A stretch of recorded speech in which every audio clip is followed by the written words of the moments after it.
Se você conhece alguém que já fez terapia, talvez você já tenha percebido o quanto do trabalho da terapia é ensinar e ajudar o outro a impor limites. E muitas vezes eu acho isso muito peculiar quando chega para mim. As pessoas têm a noção de que você impor limites é, de uma certa forma, você deixar de sentir empatia. E eu queria falar sobre isso aqui com mais calma com vocês hoje. Olá, eu sou Maria Carolina, bacharel em psicologia e produtora de conteúdo há mais de 4 anos lá no Instagram. E hoje eu queria conversar com vocês sobre algo que a gente vê acontecendo nesse julgamento das pessoas por dizerem que as outras não estão sendo empáticas quando elas impõem limites.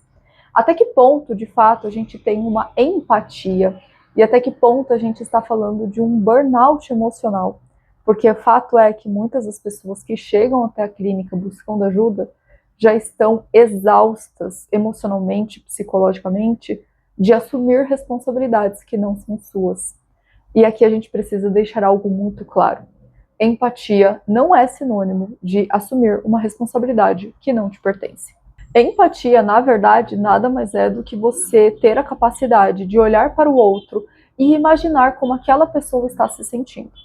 Isso é empatia, é você olhar para uma pessoa em uma determinada situação e conseguir ali ter uma noção, um vislumbre de como ela estaria se sentindo vivendo aquilo que ela está vivendo.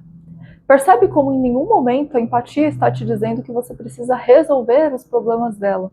Até porque o que a gente costuma ver depois de aprofundar um pouco esses sentimentos é que esse costume de assumir responsabilidades que não são suas não vem de um lugar de empatia, mas muitas vezes vem de um lugar de se sentir desvalorizado. É muito comum a pessoa assumir as responsabilidades dos outros por sentir que se ela não fizer isso, então ela não tem valor algum. Mas isso não necessariamente está falando sobre aquilo que o outro está sentindo e sobre a sua capacidade de compreender o sentimento dos outros. Ele trouxe uma lembrança, inclusive, de algo que eu sempre gosto de explicar lá no Instagram, sobre essa questão de você compreender a dor do outro e, ao mesmo tempo, assumir uma postura de quem faz companhia.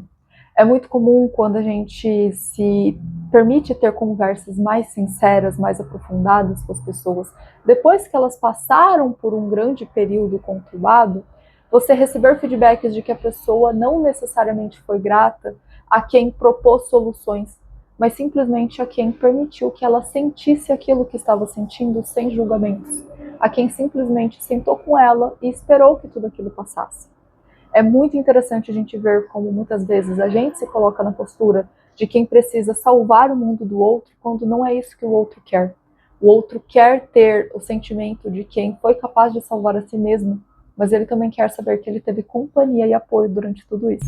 Alguns sinais vermelhos de que essa sua empatia já passou do ponto que muitas vezes você está chegando a um sinal de exaustão é aquele estresse com a pessoa que vem desabafar com você.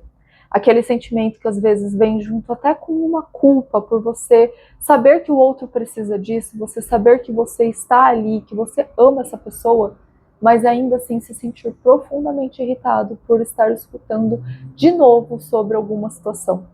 Muitas vezes isso acontece porque a gente está escutando, pensando no que responder e não está ali simplesmente escutando um desabafo. A gente está assumindo uma postura de responsabilidade. Disso a gente tem aquele sinal clássico da sensação de culpa, uma culpa muito forte por não ser capaz de ajudar a outra pessoa.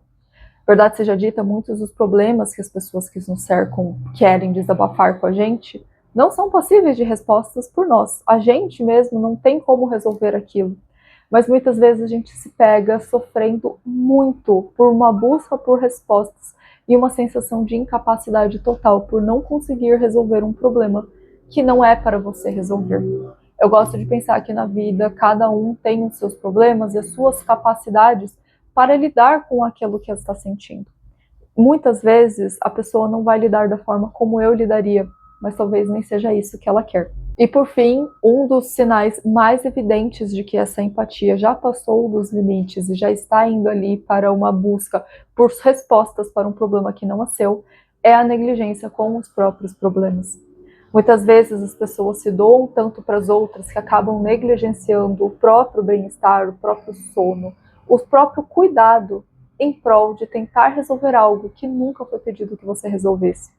É muito comum a gente ver pessoas que estão sofrendo absurdamente por uma preocupação que não tem medida e que muitas vezes se torna uma preocupação disfuncional, quando ela já não resolve o problema do outro, mas acarreta mais problemas para mim mesmo.